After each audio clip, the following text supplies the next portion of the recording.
In solo leveling after the Jeju raid, there was plenty of noise everywhere. The Jeju raid was Jinwoo's first official raid after becoming an S-rank hunter. However, he couldn't avoid criticism for joining the raid later than expected. There were people who supported him, but not many, since it was true that people were sacrificed. As Jin walks back, Yoon-ho tells him that he didn't believe a lone hero could end a war by themselves. But after what happened this time, maybe he was wrong. Baek tells Jin to hold his head high, as he was the one who ended this tragic tale. Jin and Hunter Cha make eye contact, but she quickly turns away, blushing, throwing the Jeju hero off. In total, 4,801 hunters participated. 727 of them were just ordinary awakened people. 64 hunters and 32 civilians died during the raid. Jin and Chairman Go Gun-hee sit down, and the chairman asks Jin if he plans on starting a guild, telling him that people with S-rank hunter licenses don't need a guild master permit. All they need to do is give the association a call. Jin says yes, and thinks that he should take this time to learn about the advantages of being an S-rank.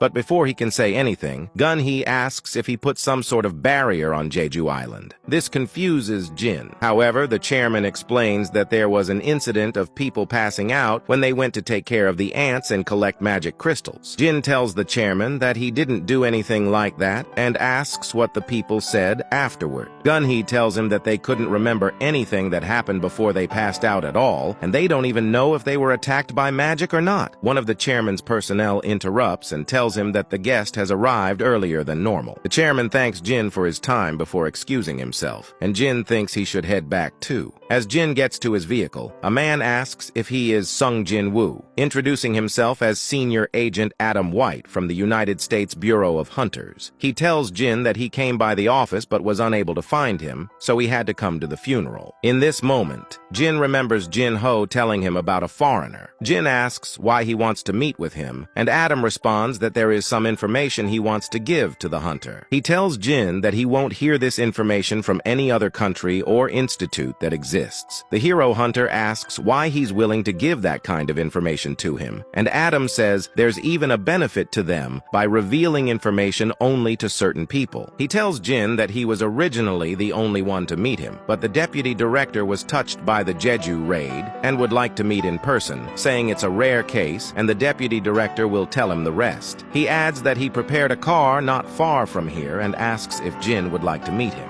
Jin dismisses it and prepares to get in his car as he tells the senior agent that he's not sure if the information is reliable and he'll give a call back after thinking about it. This is when Adam smirks, saying, "I almost forgot. In negotiations, the better card you hold, sometimes you shouldn't cover it up," and says, "Upgrader." He questions if Jin knows about the Awakener who can increase the ability of another Awakener. They arrive in the United States, and Jin meets the deputy director Michael Connor with Adam White as his translator. Michael says he'll be straightforward and puts immigration papers to America on the table, telling Jin it usually takes years to take care of, but for Jinwoo, it can happen in 1 second if he just says the word. Unfazed, Jin says that he came because the senior agent told him that he can earn information, asking if it's really possible to increase one's abilities. Michael smirks, telling him that the person is actually already here, as he tells the agents to escort Mrs. Sellner to the room. And one arc ends while another begins. Follow for more.